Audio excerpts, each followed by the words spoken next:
दोस्तों, जब से भारत G20 का अध्यक्ष बना है और देश के अलग अलग शहरों में इसकी मीटिंग हो रही है, पूरी दुनिया में भारत की ही गूंज है। दुनिया समझ गई है कि भारत कोई असाधारण शक्ति नहीं है, लेकिन लोग ये भी कह रहे हैं कि भारत अभी तक यूनाइटेड नेशंस की सबसे पावरफुल बॉडी UNSC यानी कि यूनाइटेड नेशन सिक्योरिटी काउंसिल का परमानेंट मेंबर नहीं बना है, तो उसे इतनी ज्यादा तवज्जो नहीं देनी चाहिए, क्योंकि UN दुनिया की सबसे बड़ी ऑर्गेनाइजेशन है। जबकि कुछ एक्सपर्ट्स का कहना है कि UN सिर्फ नाम से बड़ा है, लेकिन G20 सच में दुनिया की सबसे पावरफुल ऑर्गेनाइजेशन है। तो लोगों में यह कंफ्यूजन आना स्वाभाविक बन जाता है। दुनिया की सबसे बड़ी और शक्तिशाली संस्था बताएंगे विस्तार से, बस आप बने रहिए वीडियो के अंत तक हमारे साथ। दोस्तों, अगर आप भी ये जानना चाहते हो कि UN और G20 ग्रुप में किसके पास ज्यादा शक्ति है या फिर कौन सा संगठन वर्ल्ड जियोपॉलिटिक्स पर ज्यादा प्रभाव डाल सकता है, इतना ही नहीं, अगर आप ये भी जानना चाहते हैं कि इन दोनों में से किस संगठन के सामने कोई भी देश अपनी मनमानी नहीं कर सकता, तो आपको सबसे पहले इन दोनों संगठनों की पूरी स्टोरी को जानना होगा। तो आइए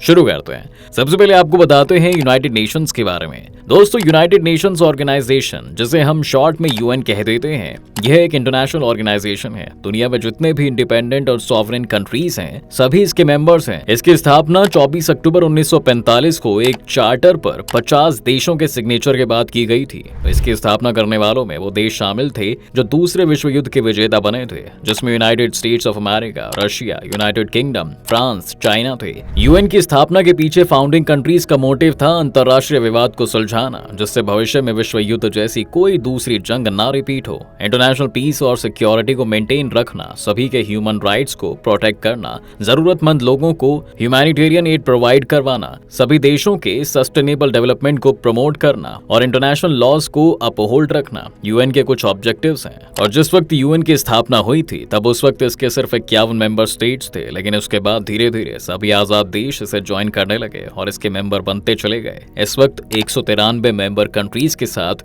यह दुनिया की सबसे बड़ी ऑर्गेनाइजेशन है। इसके हेडक्वार्टर की भी बात करें तो दोस्तों, संयुक्त राष्ट्र का मुख्यालय US के न्यूयॉर्क सिटी में है, जिसे इंटरनेशनल टेरिटरी डिक्लेयर किया गया है। दोस्तों, UN अपना सारा काम अपने 6 मेन बॉडीज के थ्रू करता है। ये 6 बॉडीज हैं United nation security council, United Nations general assembly, UN secretariat, international court of justice, UN economic and social council और ट्रस्टीशिप काउंसिल। हालांकि 1994 से ही ट्रस्टीशिप काउंसिल एक इनएक्टिव बॉडी बन चुका है, लेकिन UN की दूसरी सभी बॉडीज एक्टिवली काम कर रही हैं। इसके साथ ही UN के बॉर्डर में कई इंपॉर्टेंट स्पेशलाइज्ड एजेंसीज भी हैं, जो स्पेसिफिक फील्ड में इंटरनेशनल लेवल पर काम करती हैं। इनमें World Bank group, World Health Organization, World Food Programme, UNESCO और यूनिसेफ प्रमुख रूप से शामिल है। UN के चीफ एडमिनिस्ट्रेटिव ऑफिसर को सेक्रेटरी जनरल कहा जाता है और इस समय की सेक्रेटरी जनरल अंतोनियो गुतेरेस हैं, जो कि पुर्तगाल के पॉलिटिशियन और डिप्लोमेट हैं। दोस्तों, संयुक्त राष्ट्र संघ की सबसे शक्तिशाली बॉडी UNSC है। इसके फैसले और ऑर्डर दुनिया के सभी देशों को मानने पड़ते हैं और जो इसके दूसरे ऑर्गन्स हैं, उनके ऑर्डर किसी भी देश पर बाइंड नहीं होते हैं। UNSC में सिर्फ 15 मेंबर्स होते हैं, जिसमें 5 परमानेंट हैं, चीन, अमेरिका, ब्रिटेन, फ्रांस और रूस। UNC के परमानेंट मेंबर्स हैं, जबकि 10 नॉन परमानेंट मेंबर्स होते हैं। जी हाँ दोस्तों, इनका कार्यकाल 2 वर्षों का होता है। अगर आसान भाषा में कहें तो UN की सारी पावर UNSC में ही होती है। दोस्तों, अब सवाल आ जाता है कि UN या इसके ऑर्गेनाइजेशंस को अपने फंक्शन को एग्जीक्यूट करने के लिए फंड कहां से मिलता है, तो अब इसे भी जान लेते हैं। दरअसल UN चार्टर के मुताबिक UN के पास अपना कोई सोर्स ऑफ रेवेन्यू नहीं है। जी हाँ, इसके मेंबर स्टेट्स ही फंड कंट्रीब्यूट करते हैं। सदस्य देशों के कंट्रीब्यूशन के बारे में 2 फैक्ट्स इंपॉर्टेंट हैं। पहला कि कोई भी देश अपनी खुद की इच्छा से जितना कंट्रीब्यूट करना चाहे वो कर सकता है, जैसे कि भारत ने महात्मा गांधी के 150वें बर्थ एनिवर्सरी पर गांधी सोलर पार्क का कंट्रीब्यूशन किया था। और दूसरी बात ये कि जिस मेंबर स्टेट की जितनी कैपेबिलिटी है वो उतना कंट्रीब्यूट करता है। अब तक अमेरिका सबसे ज्यादा करता रहा है, जबकि गरीब देशों का कंट्रीब्यूशन सबसे कम है। अब ये तो थी UN के बारे में बेसिक जानकारी। अब आपको बताते हैं G20 के बारे में और फिर कंक्लूड करते हैं इन दोनों में कौन है सुपर शक्तिमान। दोस्तों, G20 या ग्रुप ऑफ 20 एक इंटर गवर्नमेंटल फोरम है। यूरोपियन यूनियन के साथ 19 देश इसके मेंबर्स हैं। इसकी स्थापना 26 सितंबर 1999 को उस वक्त की गई थी, जब दुनिया की अर्थव्यवस्था लगातार कमजोर हो रही थी। UN की तरह इसका कोई परमानेंट ऑफिस या सीट नहीं है, इसलिए इसके सभी मेंबर कंट्री एक साल के लिए इसके अध्यक्ष बनते हैं और पूरे 1 साल के लिए वही देश अपने यहाँ G20 के सभी कार्यों का संचालन भी करते हैं। जैसे कि 2023 के लिए भारत G20 का प्रेसिडेंट बना है और इसके बाद ब्राजील बनेगा। दोस्तों G20 ग्रुप में दुनिया की 20 आर्थिक महाशक्ति America, Bharat, United kingdom, Australia, Brazil, Canada, China, Germany और दूसरे कई देश भी शामिल हैं। यह दुनिया के ग्रॉस वर्ल्ड प्रोडक्ट का 80%, इंटरनेशनल ट्रेड का 75%, ग्लोबल पॉपुलेशन का 2/3 और वर्ल्ड एरिया का 60% कवर करता है। इसकी स्थापना वर्ल्ड इकोनॉमी के प्रॉब्लम को एड्रेस करने और इंक्लूसिव डेवलपमेंट को प्रमोट करने के लिए की गई थी। लेकिन साल 2008 में संगठन के वर्किंग एजेंडा में काफी इजाफा हुआ। रिसेंट टाइम्स में जियोपॉलिटिक्स के मैटर्स में संगठन का इन्फ्लुएंस बहुत ज्यादा बढ़ गया है। दोस्तों, जहां एक और यूएन में दुनिया के सभी देश मेंबर्स हैं, तो वहीं G20 EU समेत केवल 19 कंट्रीज शामिल हैं। लेकिन G20 के ये 20 मेंबर्स हर तरह से एक पावर हैं, वो चाहे फिर मिलिट्री की बात हो या फिर इकोनॉमी की।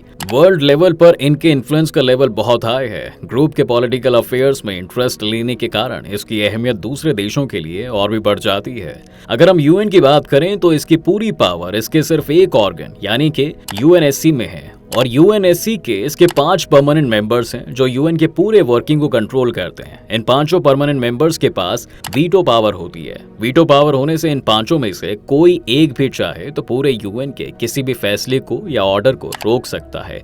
इनमें आपस में मतभेद होने के कारण अक्सर ये देखा गया है कि यूएन कोई प्रभावशाली कदम नहीं उठा पाता है जो दुनिया के लिए अच्छा हो। एग्जाम्पल के लिए अमेरिका जिसे यूएन के माध्यम से इम्प्लीमेंट करवाना चाहता है, चीन और रूस अपने वीटो पावर का यूज करके उसे रोक देते हैं और ऐसे ही अमेरिका भी अपने वीटो पावर का यूज करता है। कुल मिलाकर ये कहा जा सकता है कि यूएन जो साइज में दुनिया की सबसे बड़ी ऑर्गेनाइजेशन है, सिर्फ 5 देशों के प्रभुत्व और उनके आपसी कलह के कारण एक इनएक्टिव बॉडी बनकर ही रह गई है। यूएन के इन्फ्लुएंस को इससे भी समझा जा सकता है दोस्तों कि 1 साल से अधिक हो गया है रूस और यूक्रेन जंग को, लेकिन यह इसे रोक नहीं पाया है। इसके साथ ही इजराइल और अरब देशों के बीच बढ़ते तनाव और उसके कारण लगातार हो रही लाइफ एंड प्रॉपर्टीज के लॉस को भी रोकने में फेल साबित हुआ है यूनाइटेड नेशंस। जी हाँ, इसके अलावा क्लाइमेट चेंज और टेररिज्म के मैटर में भी यूएन को कुछ खास सफलता नहीं मिल पा रही है, जिसके कारण दुनिया के हर कोने से इसे क्रिटिसाइज किया जाने लगा है। यूएनएससी के परमानेंट मेंबर्स की संख्या को लेकर भी इसे क्रिटिसाइज किया जाता है।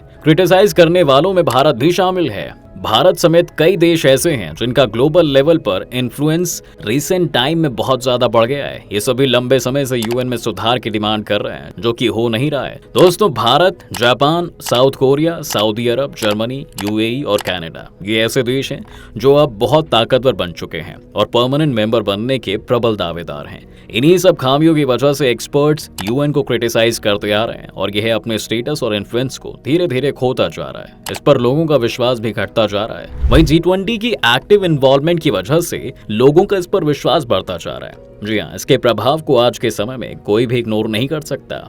1 साल में G20 के सदस्यों के बीच हर लेवल पर करीब 200 मीटिंग्स होती हैं। इकोनॉमिक मैटर्स के साथ ही जियोपॉलिटिक्स के हर मुद्दे को इस फोरम पर डिस्कस किया जाता है। ह्यूमैनिटेरियन सपोर्ट की बात करें तो यूएन और G20 दोनों ही पूरी दुनिया में जरूरत पड़ने पर वेलफेयर सोसाइटी के लिए काम करते हैं। लेकिन इस फील्ड में यूएन का दायरा और कद दोनों ही G20 से काफी बड़ा है। दरअसल यूएन की पीस कीपिंग फोर्स दुनिया के कई हिस्सों में लॉ एंड ऑर्डर को बहाल करने के लिए और डेमोक्रेटिक गवर्नमेंट को प्रमोट करने के लिए काम करती है, लेकिन इसके लिए भी यूएन अपने मेंबर स्टेट्स पर डिपेंड होता है। लेकिन दोस्तों, दूसरी तरफ G20 को भी क्रिटिसाइज किया जाता है। जी हाँ, क्योंकि यह सिर्फ पावरफुल कंट्रीज को रिप्रेजेंट करता है और उन्हीं के एजेंडे को प्रमोट करने के लिए काम करता है। G20 की मीटिंग्स का विरोध भी होता है। स्पेशली इसका विरोध वो लोग करते हैं जो ग्लोबलाइजेशन और ग्रुपिंग के खिलाफ होते हैं। तो दोस्तों, G20 का पॉलिटिकल और इकोनॉमिक इन्फ्लुएंस जहां एक तरफ बढ़ रहा है, तो वहीं दूसरी ओर यूएन को आलोचना झेलनी पड़ रही है। जहां एक और यूएन का दायरा और कद बहुत बड़ा है, लेकिन लोग इसे एक प्रभावहीन संगठन के रूप में देख रहे हैं, तो वहीं दूसरी ओर G20 को लोग नई उम्मीद के साथ देख रहे हैं। जी हाँ, यूएन में एक सुधार की जरूरत है जिसे लंबे समय तक इग्नोर किया जा सकता है। खैर दोस्तों, इस वीडियो में फिलहाल बस इतना ही। आप हमें कमेंट करके जरूर बताएं कि यह जानकारी आपको कैसी लगी और आगे भी इस तरह के वीडियोस को देखने के लिए आप हमारे चैनल को सब्सक्राइब करके बेल आइकॉन को प्रेस कर लें, जिससे कि चैनल के सारे नोटिफिकेशंस आपको तुरंत मिल जाएं।